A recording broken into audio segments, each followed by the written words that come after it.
గురుగారు శ్రీమన్నారాయణ తత్వంలో గురు స్వరూపంగా హయగ్రీవుడిని ప్రస్తావిస్తారు.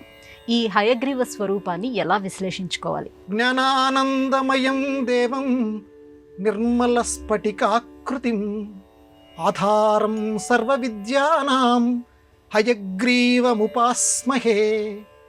ఇది హయగ్రీవ మంత్రం లాంటి శ్లోకం. ఈ గురుతత్వం అని ఒకటి ఉంటుందమ్మా. గురుతత్వం అంటే ఒకడిలో ఉండేటువంటి అజ్ఞానము అనేటువంటి చీకటిని పోగొట్టేటువంటి ఒక చక్కటి మాటలతో కూడిన తత్వం. ఇది శివ స్వరూపంలో అయితే దక్షిణామూర్తి, అంటే శివారాధన సందర్భంగా దక్షిణామూర్తి గురుతత్వంగా దక్షిణామూర్తి స్వరూపం. మరి అదే దేవీ పరంగా అయితే, అమ్మవారి పరంగా అయితే శారదాంబా తత్వం, సరస్వతీ తత్వం గురుతత్వం. మరి అదే బ్రహ్మ విద్యాపరంగా, జ్ఞానం పరంగా ఇక్కడ నువ్వు చెప్పాలి అని అంటే హయగ్రీవ తత్వం. హయగ్రీవ స్వామి ఇక్కడ చక్కగా బోధ చేస్తట ఆయన్ని కొలిచినటువంటి వారికి. ఎందుకంటే ఆయన ఎటువంటి వాడంటే జ్ఞాన ఆనందమయం దేవం. ఉట్టి జ్ఞానంతో కూడుకున్నటువంటి వాడు కాదట ఆ మహానుభావుడు. జ్ఞానం అంటే తెలుసుకొనుట, తెలుసుకోవటం వల్ల ఆనందం లభిస్తుందట.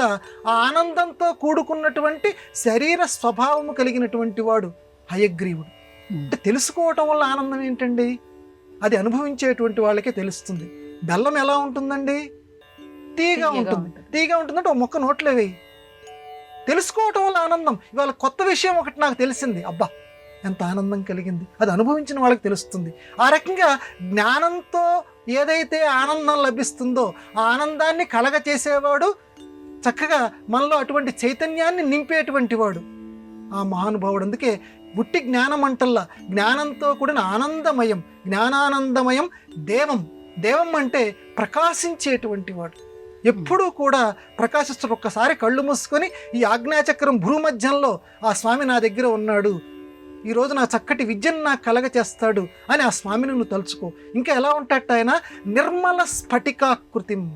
స్ఫటికం చూస్తే చక్కగా మీకు లోపల ఉన్నటువంటిది చక్కగా మీకు కనపడిపోతుంటుంది. అంటే లోపల ఏది దాచిపెట్టుకోదు, చక్కగా మీకు తన స్వరూపాన్ని బట్టబయలు చేస్తుంటుంది స్ఫటికం. స్వామివారు కూడా, హయగ్రీవ స్వామి కూడా, అంటే జ్ఞానాన్ని ఇచ్చేటువంటి ఆ స్వామి కూడా, బ్రహ్మ విద్యని ప్రబోధించేటువంటి ఆ స్వామి కూడా. బ్రహ్మ విద్య అంటారు, ఇదేమన్నా బ్రహ్మ విద్య మాకు తెలీదా అంటుంటారు. బ్రహ్మ విద్య అంటే ఏం లేదు, మా వేదాంతం. వేదాంతం ఏం తెలుసు నీకు? పైకి చెబుతూ ఉంటావు నువ్వు ఇదేమన్నా బ్రహ్మ విద్య అని. అంటే వేదాంతం తెలుసు అనుకుంటాం, కానీ తెలియదు మనకి.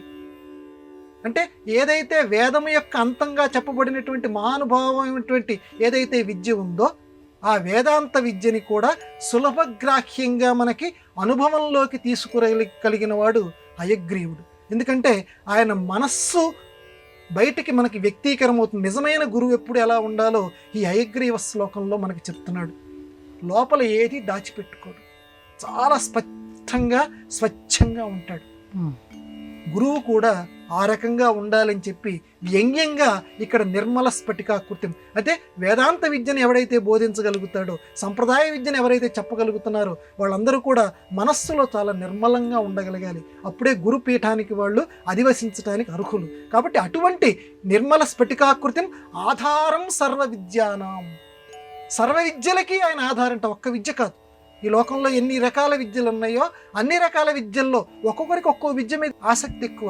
వాళ్ళందరూ కూడా ఆ స్వామివారిని ఆరాధించండి. అందుకే హయగ్రీవ తత్వం బ్రహ్మ విద్యకి సంబంధించినటువంటిది, అంటే వేదాంత విద్యకి సంబంధించినటువంటిది. వేదాంతం అంటే చిన్న చిన్న విద్యలు నేర్చుకుంటేనే చివరికి వేదాంతం నీకు లభిస్తుంది, వేద విద్య నీకు లభిస్తుంది. కాబట్టి అన్ని విద్యలకి ఆధారం ఆ స్వామిని కొలిచి సకలమైన విద్యల్ని అందరూ పొందెదరు గాక.